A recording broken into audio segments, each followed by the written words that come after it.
윌셔센터 카이로프랙틱을 알고부터 생활에 자신감이 생겼습니다. 엑스레이와 초음파 등 정밀 검사 후 치료를 하니까 정말 믿을 수 있어요. 카이로프랙틱은 지압이나 물리치료와 다릅니다. 척추를 중심으로 신경과 근육을 재정비해 몸의 시스템을 건강하게 돌려놓는 것입니다.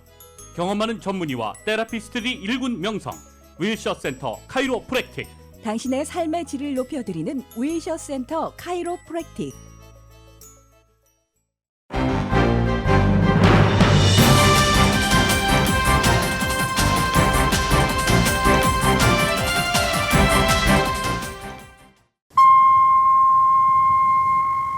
사랑과 감사의 계절, 라디오 서울이 함께합니다.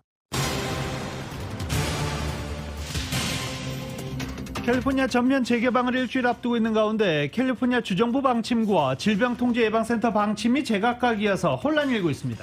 캘리포니아주의 58개 카운티 가운데 절반 이상은 현재 옐로우 등급으로 하향 조정됐습니다. 하지만 북가주 3개 카운티는 여전히 레드 등급입니다. 캘리포니아주가 전면 재개방되는 15일 이후에도 학교와 병원 그리고 대중교통 등에서는 여전히 마스크를 착용해야 합니다. 한편 캘리포니아주의 직업안전청이 오늘 15일 이후에 직장 내 마스크 착용 여부에 대한 회의를 다시 소집합니다.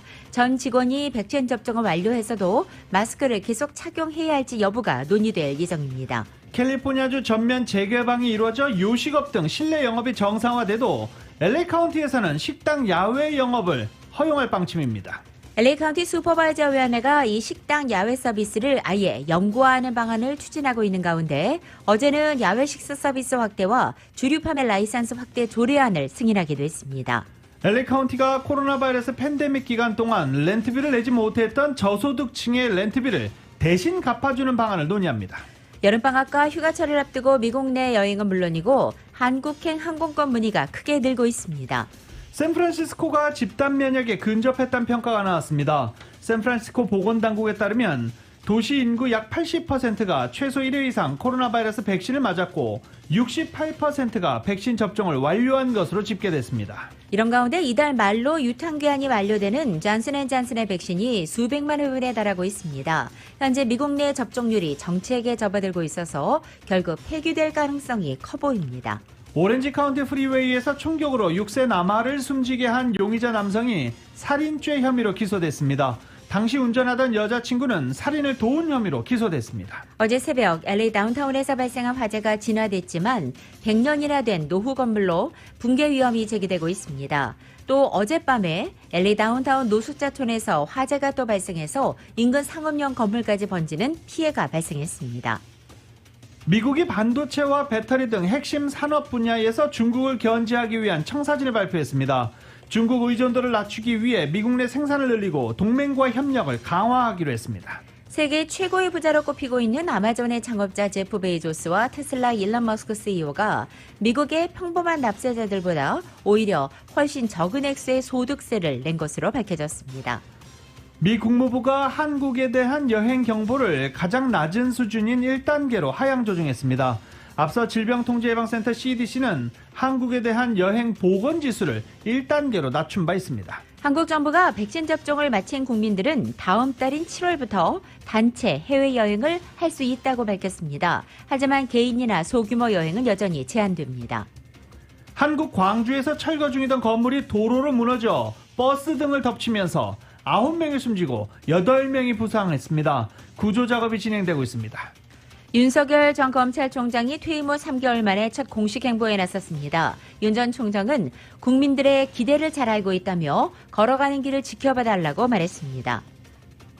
LA 클리퍼스가 플레이오프 2라운드 1차전에서 유타 재즈에게 109대 112로 역전패당했습니다. 한국 축구대표팀이 스리랑카와의 월드컵 조별 예선에서 5대 0의 대승을 거두면서 사실상 최종 예선 진출을 확정했습니다. 오늘 혼조세로 출발한 뉴욕 증시는 현재 상승장을 보이고 있습니다. 원달러 환율은 1115.4원으로 마감했습니다. 남가주 오늘 대체로 맑고 포근하겠습니다. 한인타운의 낮 최고 기온 75도로 예상됩니다. 이 시간 주요 뉴스는 미주 취항 30주년을 맞은 아시아나항공, 지난 30년간 함께해 주신 성원에 감사하며 앞으로도 정성을 다하는 서비스와 쾌적한 최신 항공기로 안전하고 편안하게 모실 것을 약속드립니다. 아시아나항공 제공입니다. 여러분 안녕하십니까? 김윤정입니다. 안녕하십니까, 유지승입니다. 2021년 6월 9일 수요일 라디오솔 모닝 뉴스 2부입니다. LA 카운티에서 대규모 백신 접종 센터들이 하나둘 문을 닫고 있습니다. 이번 주 순차적으로 5군데가 더 문을 닫는데 이 칼세 노스리지가 먼저 시작이 됐죠. 이런 가운데 LA 카운티 보건당국은 카운티 전역에 200여 대의 이동식 접종 차량을 커뮤니티 단위로 배치해 더 많은 주민들이 백신 접종을 받을 수 있도록 노력을 기울이고 있습니다. 총 237개의 이동 접종 사이트를 설치해 아직 백신 접종을 하지 않은 주민들의 접종을 독려하고 있는 중입니다. 6월 15일 캘리포니아 주정부가 발표한 전면 재개방 이전에 최대한 더 많은 주민들이 접종받도록 할 것이라고 카운티 보건국은 밝히고 있습니다. 경제활동이 전면 재개된 이후에도 백신 접종을 늘리는 노력을 계속해서 1회 이상 백신 접종자는 다음 달 4일 독립기념일까지 최소 70%로 높이는 게 1차 목표다라고 덧붙이기도 했습니다. 캘리포니아주는 현재 내려져 있는 실내 업소 수용인원 제한, 거리두기, 코로나 관련 보건 지침 일단 모두 다음 주 15일에 해제할 예정입니다. 캘리포니아의 경제 전면 개방일인 6월 15일 이후에도 LA 카운티에 있는 학교와 병원에서는 여전히 마스크 착용을 해야 하게 됐습니다. 정현호 기자가 전해드립니다. 다음 주에 가주 경제가 전면 개방돼도 LA 카운티 내 학교와 병원, 차일드케어 시설, 대중교통 시설 등에서는 여전히 마스크를 착용해야 한다고 보건국이 밝혔습니다.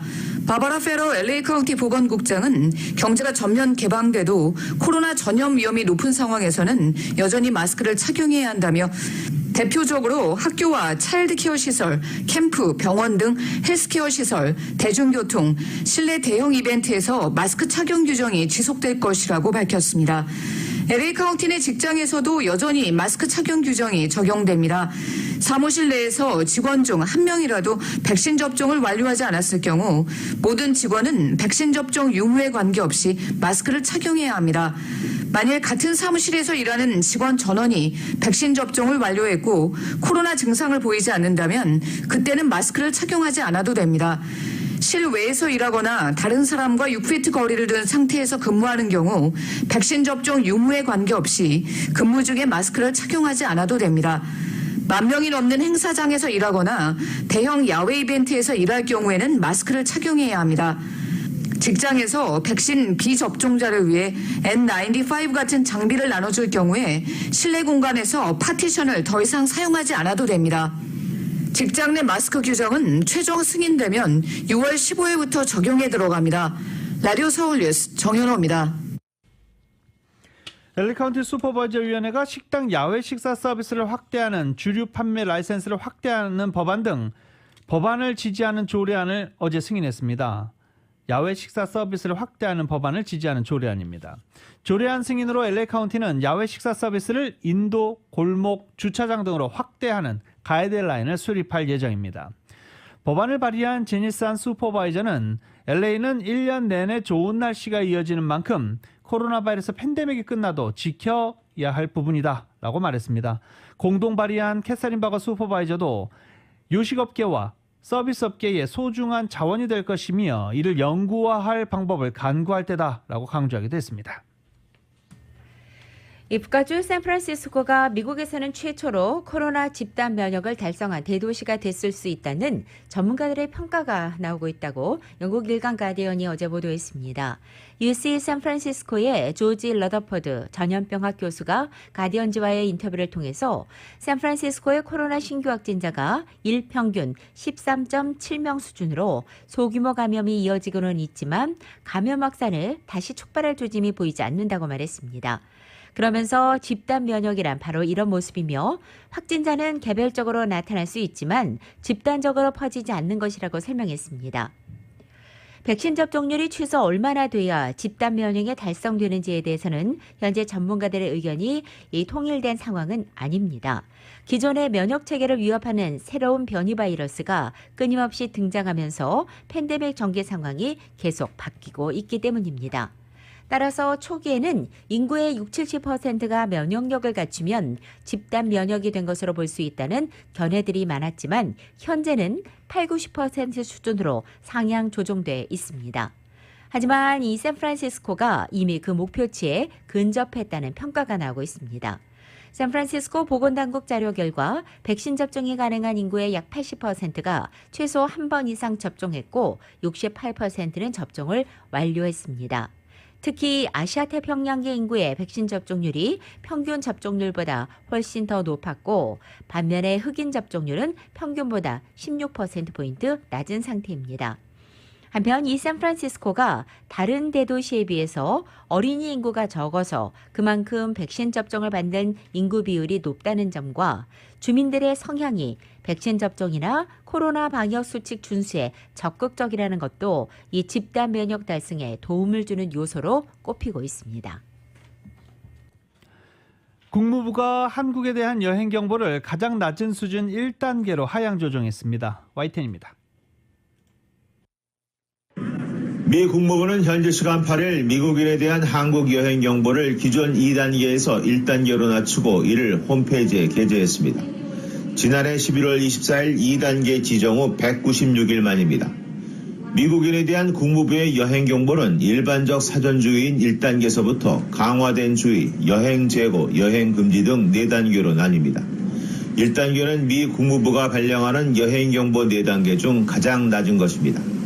코로나19 유행 속에서도 한국을 더 안전한 국가로 판단했다는 뜻입니다. 앞서 미 질병통제예방센터 CDC는 한국에 대한 여행 보건 지수를 1단계로 낮췄습니다. 일본에 대한 여행 경보도 여행 금지를 권고하는 4단계에서 여행 재고인 3단계로 완화됐습니다. 지난달 24일 4단계로 강화할 당시 올림픽 개최에 찬물을 끼얹는 것이라는 평가가 나오며 일본 정부를 곤혹스럽게 했습니다. 하지만 최근 일본의 코로나19 확진자 감소 추세를 반영해 15일 만에 3단계로 완화했습니다. 이 밖에 프랑스와 독일, 남아프리카 공화국, 캐나다와 멕시코, 러시아, 스페인, 이탈리아 등이 여행 금지인 4단계에서 한 단계 내려왔습니다. 미 국무부는 CDC의 권고를 반영해 여행 경보를 수정하는데 CDC는 미국에 대한 여행 권고 수준도 4단계에서 3단계로 낮췄습니다. YTN 이동원입니다. 미국 정부가 코로나 바이러스 백신 수백만 접종분을 버릴 위기에 처했습니다.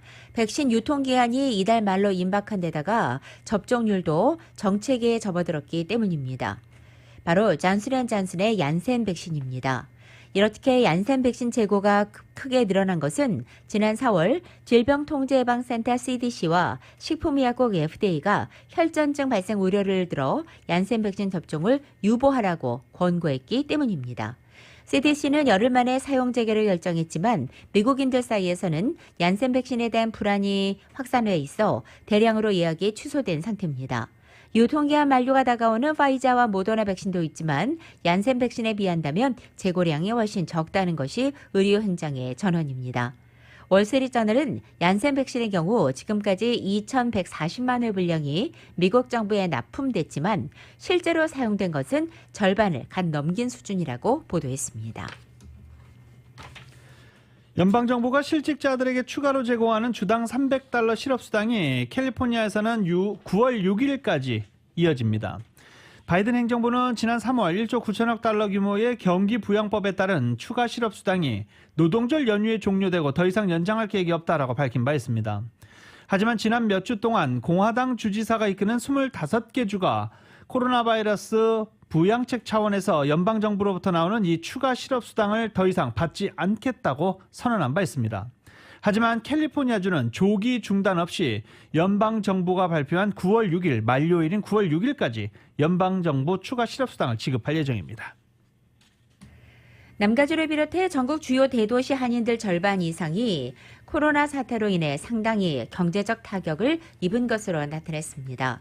또 이 한인 10명 중에 1명꼴로 증오범죄 피해를 당한 적이 있고 이 가운데 상당수는 증오범죄 피해에 제대로 대처하지 못한 것으로 나타났습니다. 미주 한국일보가 창간 52주년을 맞아 지난 5월 21일부터 6월 1일까지 캘리포니아와 뉴욕, 뉴저지, 워싱턴 DC, 버지니아와 메릴랜드 같은 주요 한인 밀집지 거주자들 대상으로 온라인, 오프라인을 통해 실시한 한인 여론조사 결과 이처럼 나타난 것입니다. 이번 조사 결과 코로나 팬데믹 기간에 한인들의 경제적 피해는 예상보다 컸고 광범위한 것으로 조사됐습니다. 한인 39.8%는 팬데믹 동안 일자리를 잃거나 근무 시간 축소로 실업수당을 받아야 했던 것으로 나타났고 절반이 넘는 52.1%는 경제적 타격이나 어려움을 겪은 것으로 조사됐습니다. 또 한인들의 코로나 감염 피해도 적지 않았습니다. 한인들은 9.7%가 본인이나 가족 구성원이 코로나에 감염된 적이 있다고 답변해서 10% 정도인 전국 코로나 감염률과 비슷한 수준을 보였습니다. 하지만 조사 대상 한인들의 무려 82.6%는 백신 접종을 모두 마친 것으로 나타나서 타 커뮤니티나 다른 전국 평균에 비해서 압도적으로 높은 접종률을 보여줬습니다. 캘리포니아주 전면 재개방이 일주일 앞으로 다가온 가운데 여름방학도 이제 곧 시작되죠. 국내 여행 그리고 2주 자가격리에도 한국을 가겠다, 오래 기다렸다 하시는 분들의 한국행 항공권 문의가 크게 늘었다고 합니다. 이은 기자가 취재했습니다. 코로나 감염률 급감으로 인해 가주가 경제전면 개방 국면으로 접어든 가운데 여름방학과 맞물리면서 그동안 밀렸던 여행 수요가 터져나오고 있어 관광업계가 즐거운 비명을 지르고 있습니다. 자녀의 여름방학을 맞아 가족끼리 답답한 도심 속을 벗어나 하와이, 알래스카 등의 청정지역을 비롯해 뉴욕과 동부지역 등의 국내선 항공권을 비롯해 유럽과 캐나다와 같은 해외선 항공권 문의가 상당하다고 합니다. 한국행 항공권 문의도 쇄도하고 있습니다. 미주에서 백신 접종을 완료했더라도 한국 입국 시 2주 자가격리 의무화 지침이 여전히 지속되고 있음에도 불구하고 한인들은 1년여 넘게 이어진 코로나 팬데믹으로 못 만난 고국의 가족, 친지들을 방문하고자 한국행 티켓을 문의하고 있습니다. 사무관광의 스티브 조 전무이사입니다. 한국 방문에 대해서 항공권에 대해서 문의하시는 분들은 한국의 자가격리를 갖다가 어떻게 해야 되는지 요령을 알려달라 그러고 이 방학을 맞이해서 우리 가족 단위로 해서 한국에 나가시는 분도 계시고요. 조 전무이사는 메모리얼 데이를 기점으로 많은 로컬 한인들이 단체 관광에 나섰으며 동부에서 이곳 서부 지역으로의 관광 문의도 늘었다고 밝혔습니다. 전면적인 경제 개방이 이뤄진 후 처음 맞게 되는 독립기념일 연휴에 대한 관광 문의가 급증했습니다. 방학을 맞은 고교생이나 대학생의 경우 동부지역 항공권 문의가 크게 늘어났습니다. 푸른투어의 박태준 이사는 고교생들의 경우 부모가 대신해 항공권 문의를 하는데 자녀의 아이비리그 탐방을 위한 동부지역에 대한 관광 문의가 상당하다고 전했습니다. 지금 현재 문의하시는 부분은 이제 저희 같은 경우는 이제 동부 지역, 이제 뉴욕이나 버스턴이나 이런 쪽 문의도 많이 있고요. 그다음에 이제 캐나다 쪽 문의도 많이 있습니다만 아직 캐나다는 좀 어려운 상태고. 박태준 이사는 팬데믹 상황이 계속해서 나아지고 있으나 한인들은 사람들이 붐비는 지역보다는 청정 지역을 선호하고 국내에서도 해외 느낌이 물씬 나는 알래스카와 하와이 관광 문의가 많다고 전했습니다. 라디오 서울 뉴스 이은입니다.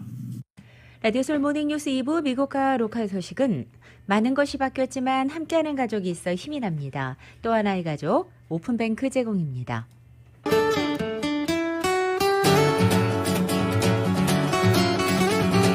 6월 9일 수요일 남가주의 날씨입니다. 남가주 오늘 아침 한때 부분적으로 약간의 구름도 지나지만 대체로 맑은 날씨 보이고 낮 기온 어제보다 3, 4도가량 높아지겠습니다. 목요일이 내일은 보다 맑은 날씨에 내일 낮 기온 오늘보다 2, 3도가량 더 높아져서 드디어 예년 기온을 회복하겠습니다. 한편 금요일부터 남가주 대부분 지역의 낮 최고 기온이 평년 기온을 웃돌기 시작합니다. 반짝 더위가 시작되겠고 다음 주 중까지는 한여름 더위가 계속될 전망입니다. LA 한인타운의 오늘 낮 최고 기온이 75도, 밤 최저 기온 56도, 오렌지 카운티 지역은 79도, 57도, 밸리와 일랜드 엠파이어 지역은 81도, 52도, 해안 지역은 69도, 56도 되겠습니다.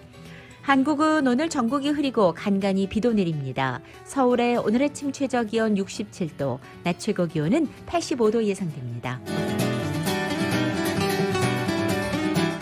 라디오 솔 모닝뉴스 2부 이 시간은 1250만 불 교통사고 최고 보상 교통사고 전문 천재 변호사 리차드 호프만 메디케어 시니어를 위한 전문의 허가가 아주 빠른 한인 최고 최대의 서울 메디칼 그룹 37MPG의 강력한 스토리텔링 머신 2021 기아 소렌토 터보 하이브리드 비즈니스에 힘을 드립니다. 당신의 비즈니스 뱅킹 파트너 CBB뱅크 공동 제공입니다.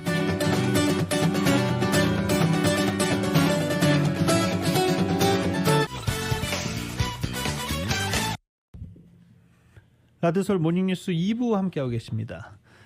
반도체와 배터리 등 핵심 산업 분야에서 중국을 견제하기 위한 청사진을 어제 바이든 행정부가 발표했습니다.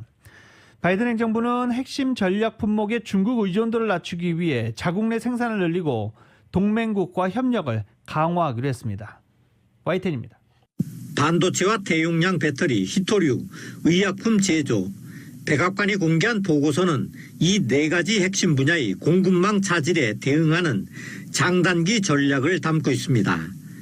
백악관은 먼저 공급망 차질에 대응하기 위해 범정부 차원의 태스크포스를 구성하기로 했습니다.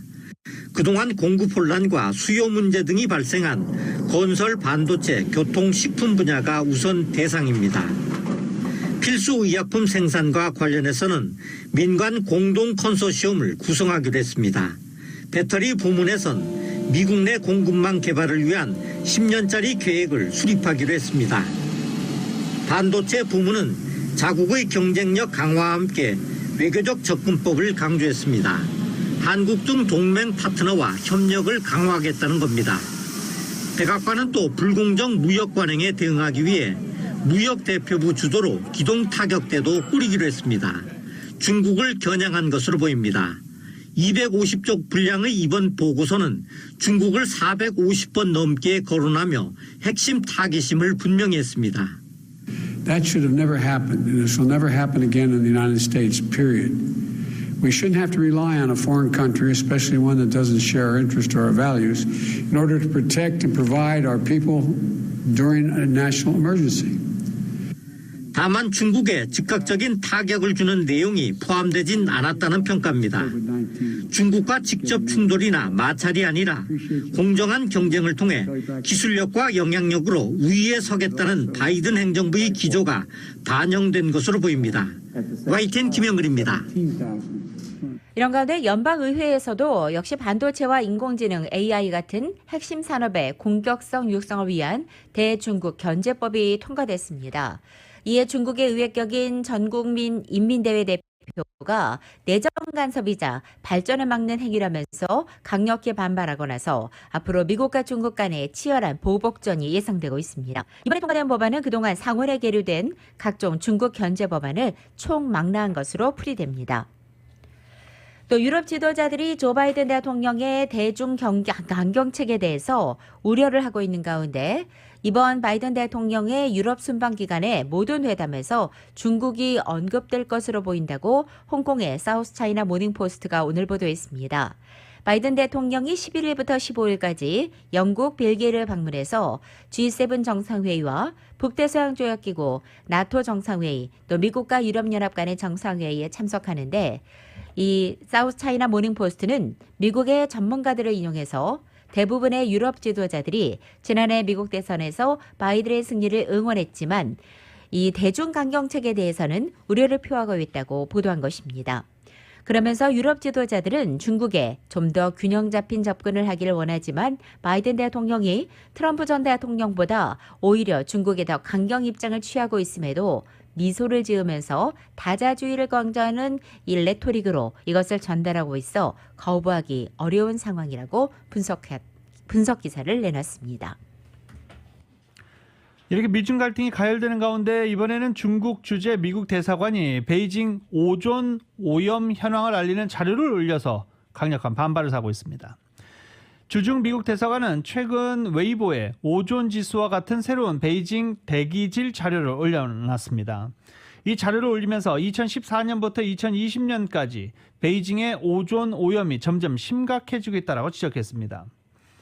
당시 주중 미국 대사관의 PM2.5 수치가 큰 관심을 끌자 중국 당국은 결국 대기 모니터링에 PM2.5 지수를 넣기도 했습니다. 웨이보의 한 중국인 누리꾼은 미국이 베이징의 오존 상태를 신경 쓰기보다는 미 육군 포트 데트릭 기지의 바이러스를 감시하는 데 주의를 더 기울이면 60만 명의 미국인이 감염돼 사망하는 것을 막을 수 있다라고 비판하기도 하는 등 현재 중국 내에서도 누리꾼들의 강력한 반발을 사고 있습니다. 멕시코를 방문하고 있는 카말라 하리스 부통령이 불법 이민 문제 해결을 위해서는 근본적인 원인을 찾아 대처하는 것이 중요하다고 강조했습니다. 해리스 부통령은 어제 안드레스 미누엘 로페스 오브라도르 멕시코 대통령과의 회담 후 기자들에게 불법 이민의 근본적 원인에 관심을 두지 않고는 이 국경 문제에 신경 쓰고 있다고 말할 수 없다고 말했다는 것입니다. 조 바이든 정부의 불법 이민 문제 책임자 해리스 부통령이 왜 아직 미국과 멕시코 국경을 방문하지는 않느냐는 공화당의 비판에 대한 대답으로 해석됩니다. 해리스 부통령은 이어서 어느 장소에 다녀온 후 문제가 해결됐다고 말하기는 쉽겠지만 실제로 이 해법이라고 믿는 사람은 아무도 없을 것이라면서 상원의원 시절 국경에 다녀온 적이 있다며 앞으로 또 가게 될 것이라고 덧붙이기도 했습니다. 또 대부분의 사람은 집을 떠나길 원하지 않는다. 일반적으로 해로운 것을 피하거나 가족 보살핌 같은 기본적 요구를 충족할 수 없을 때 집을 떠나게 된다고 말했습니다. 또 우리가 희망을 준다면 그들은 집에 머물게 될 것이라고 강조했습니다. 다만 불법 이민의 근본적인 해결은 하룻밤에 이루어지지 않고 시간이 걸릴 것이라고 말했습니다. LA시 미지구시 의원 잔리시 의원이 증오범죄 용의자 검거에 보상금을 내걸도록 하는 조례안을 발의했습니다. 폭행이나 살인과 같은 심각한 증오범죄와 관련해서는 보상금을 내걸고 상대적으로 덜 폭력적인 증오범죄에는 기존 보상금 프로그램이 적용되는지는 불분명한 것으로는 일단 전해졌습니다. 이 조례안이 LA시 의회에서 승인될 경우 LA시가 증오범죄 용의자 신원 파악과 검거, 기소를 위해 보다 적극적인 제보를 받을 수 있도록 보상금 프로그램을 이용하거나 새로운 보상금 프로그램을 창설할 수 있을지 검토하도록 할 수 있게 됩니다. LAPD에 따르면 지난 4월 총 62건의 증오범죄가 발생해 2010년 이후 최고치를 기록했습니다. 세계 최고 부자 아마존 창업자 제프 베이조스 같은 미국 내 최상위 부자들이 자산 증가액의 3.4%만을 소득세로 납부했습니다. 미국의 중위소득 가정도 소득의 14%까지 세금을 납부하는 것과 너무 대조적입니다. Y10입니다.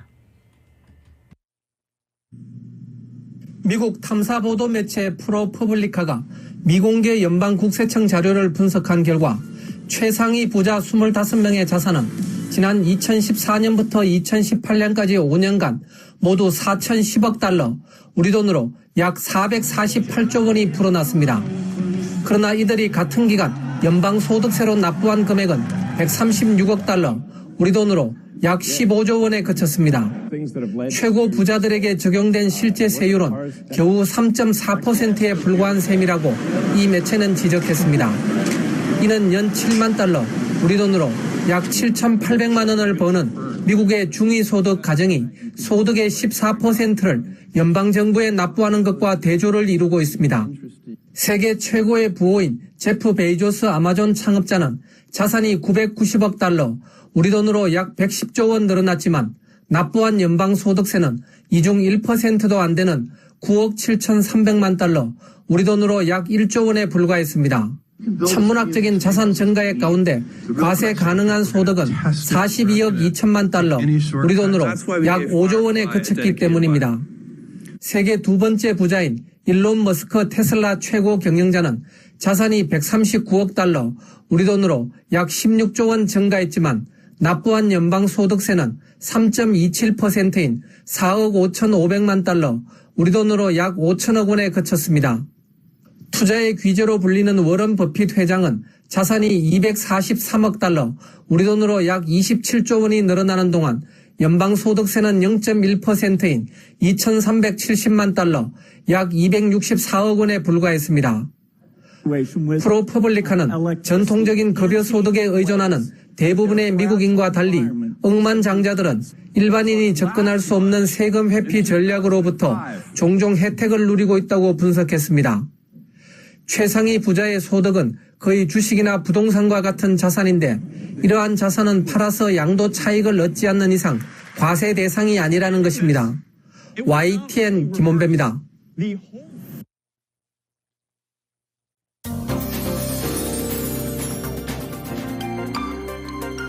라디오서울 모닝뉴스 함께하고 계십니다. 전국 주요 대도시 소식 알아보겠습니다.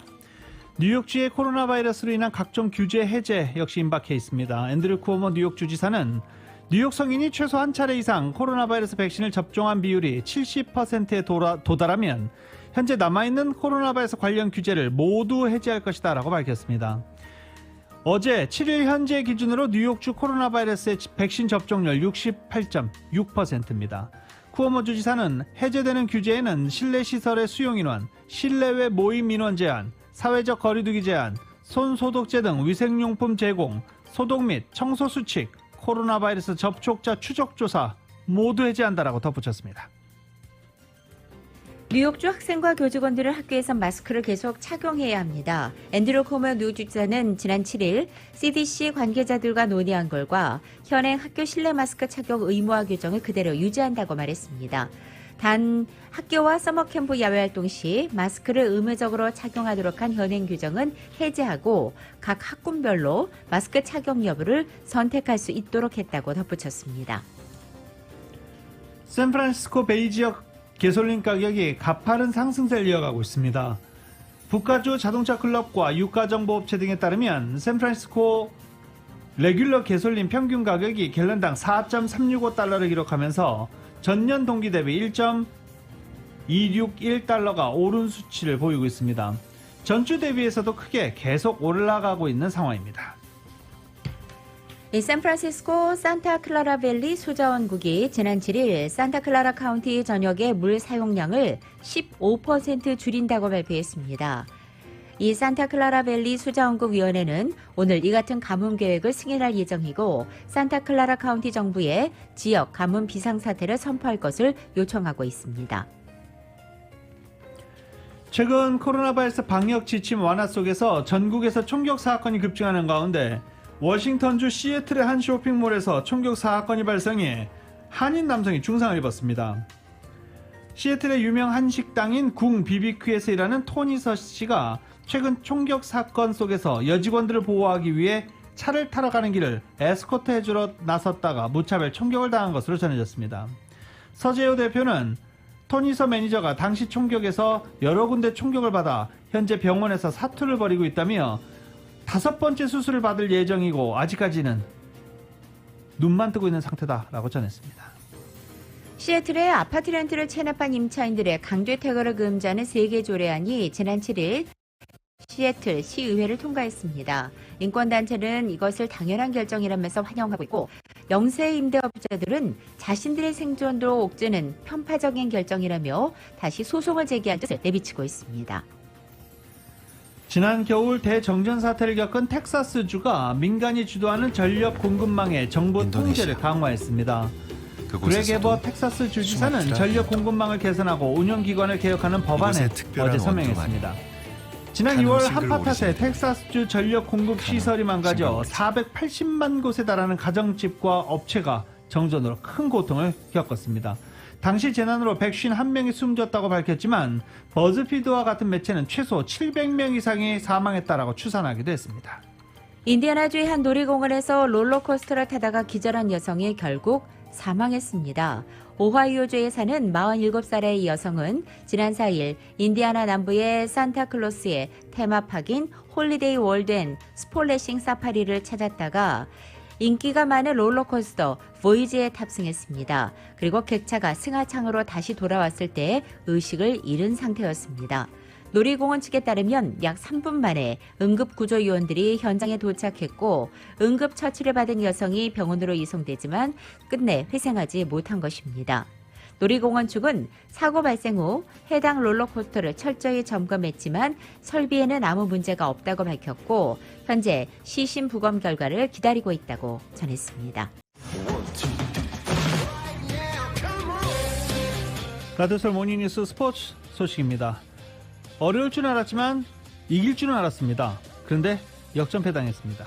LA 클리퍼스가 플레이오프 2라운드 1차전 유타 재즈와의 경기에서 109대 112로 패했습니다. 딱 3점 차 아쉬운 패배였습니다. 근데 또 정규 시즌 순위를 보면 1위가 유타고 4위가 클리퍼스인데 일단 유타가 먼저 1승을 챙겼습니다. 도노번 미첼이 3점슛 6개를 포함해 45득점을 몰아쳤습니다.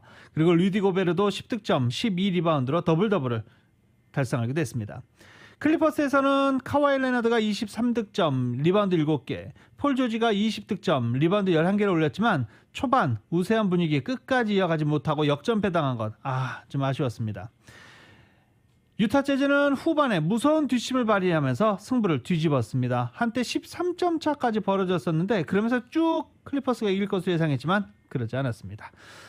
동부 컨퍼런스 2라운드에서는 필라델피아가 애틀란타를 118대 102로 꺾고 1승 1패 동률을 만들었습니다. 이런 가운데 어제 NBA 정규 시즌 최우수 선수도 발표가 됐습니다. 덴버 너기츠의 니콜라 요키치가 정규 시즌 MVP로 선정이 됐습니다. 2위는 조엘 엠비드, 3위는 스테판 커리 순으로 나타났습니다. 요키치는 이번 시즌 정규리그 72경기에서 평균 26.4득점, 리바운드 10.9개, 그리고 어시스트 8.4개 등의 성적을 냈습니다. 덴버는 이 요키치의 활약을 앞세워서 현재 서부 컨퍼런스 3위로 플레이오프에 진출한 상태입니다. 역대 NBA 정규리그 MVP 가운데 신인 드래프트 2라운드 출신은 요키치가 최초입니다. 한국 축구대표팀이 카타르 월드컵 아시아작 2차 예선에서 스리랑카를 5대0으로 크게 이겼습니다. 최근 사망한 유상철 감독에 대한 추모 분위기 속에서 후배들의 골 행진이 이어진 것입니다. KBS의 보도입니다. 두 팀 선수들과 경기장을 찾은 팬들은 고 유상철 감독을 추모하는 시간을 가졌습니다.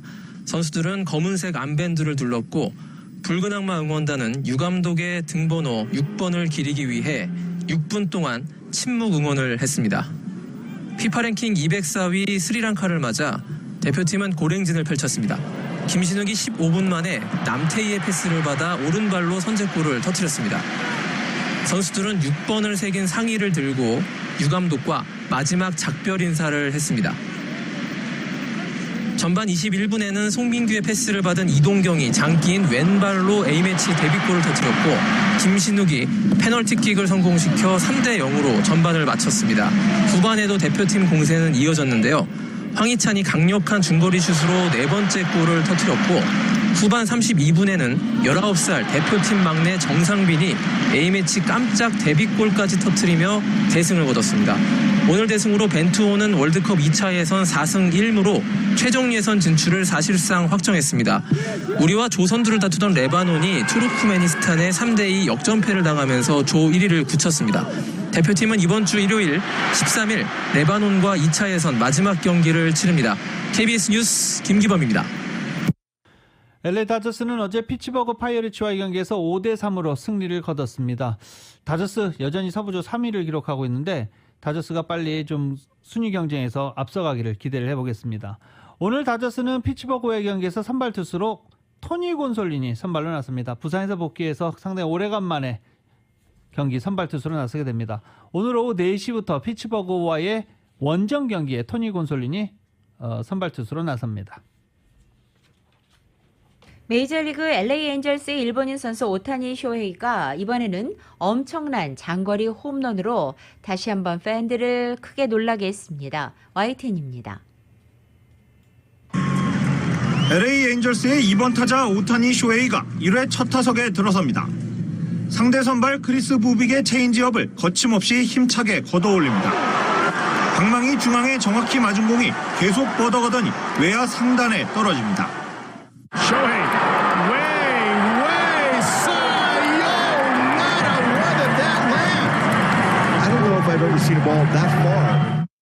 오타니의 홈런 비거리는 무려 143m, 타구 속도는 시속 180km로 측정됐습니다.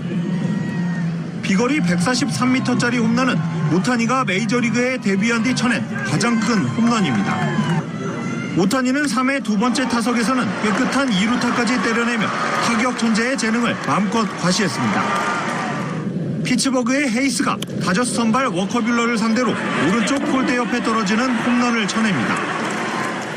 공이 담장을 넘어간 건지 파울은 아닌지 한참 동안 비디오 판독을 했는데 진짜 문제는 공이 떨어진 위치가 아니었습니다.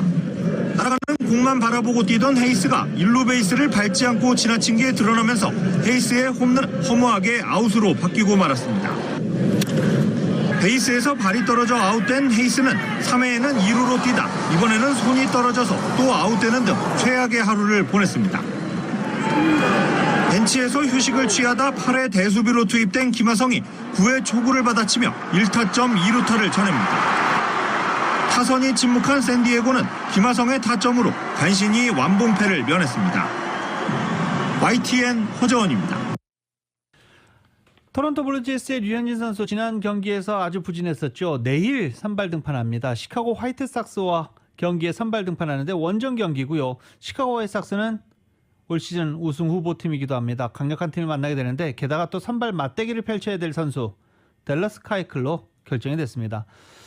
류현진 선수 내일 시카고에서 열리는 화이트삭스와의 경기에서 댈러스 카이클과 맞대결을 합니다.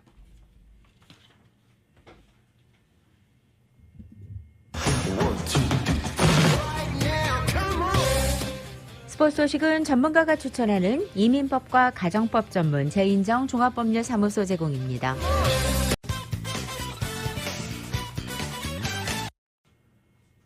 라디오솔 모닝뉴스 함께하고 계십니다. 바이든 대통령이 취임 후 첫 해외 순방길에 나섰습니다. 8일짜리 순방의 대상 지역 유럽입니다. 일단 영국행에 오른 바이든 대통령은 영국 코널에서 열리는 주요 7개국 G7 정상회의에 참석하고 양자회담도 할 예정입니다. 한국이 또 초청받은 대회여서 해외 회의여서 한미 정상회담도 이곳에서 열릴 가능성이 있습니다. 바이든 대통령은 이어 벨기에 브뤼셀로 이동해 북대서양 조약기구 나토 정상회의, 미국과 유럽연합 정상회의 등에 참석할 예정입니다. 그리고 16일에는 스위스 제네바에서 푸틴 러시아 대통령과 취임 후 첫 양자회담을 하게 됩니다. 이번 순방의 목적은 미국의 전통적 동맹 복원과 함께 중국, 러시아 견제 두 가지로 요약되고 있습니다. 바이든 대통령도 출발 전 방문 목표를 묻는 말에 동맹을 강화하는 것, 그리고 푸틴과 중국의 유럽과 미국의 유대가 강하고 G7이 움직일 것임을 분명히 하는 것이라고 말했습니다. 동맹 강화는 미국 우선주의가 동맹의 균열을 가져왔고 트럼프 전 대통령의 미국 우선주의가 동맹의 균열을 가져왔고 이것이 미국의 이익을 훼손했다는 비판적 인식에서 출발합니다. 하지만 바이든 대통령 오늘 출발하는 그 자리에서 에어포스원을 타기 전에 목에 자꾸 파리가 붙어서 굉장히 또 재미난 장면이 연출되기도 했습니다. 잠시 들어볼까요?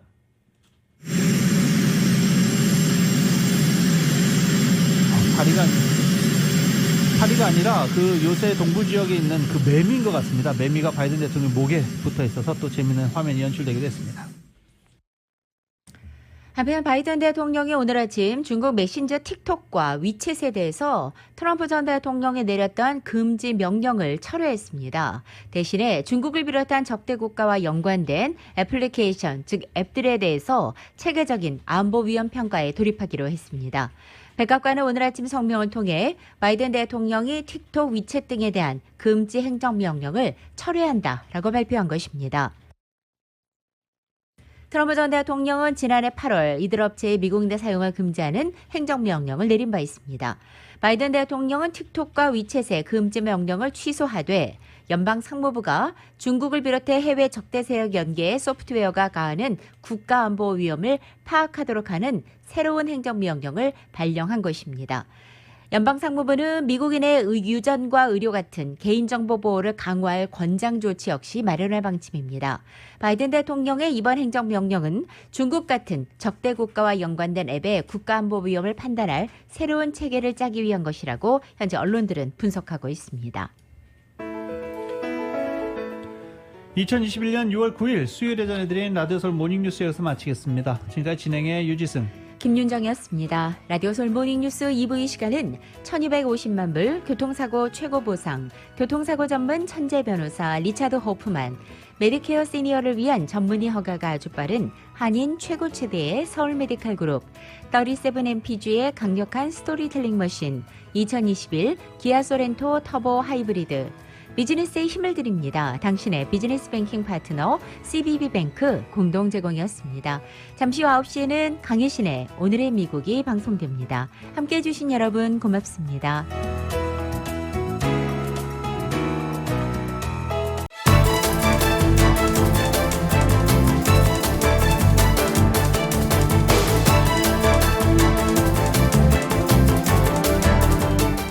대한민국 생산자와 미국의 소비자가 직접 만나는 울타리몰. 중간 유통 단계를 싹 없앴습니다. 대한민국 정부가 보증하고 추천하는 최고 품질의 제품만을 판매합니다. 편리한 온라인몰과 LA, 라미라다, 토렌스 세 곳의 직매장에서 대한민국 프리미엄 농수산물을 합리적인 가격에 만나보세요. 울타리몰. 인터넷 검색창에서 울타리몰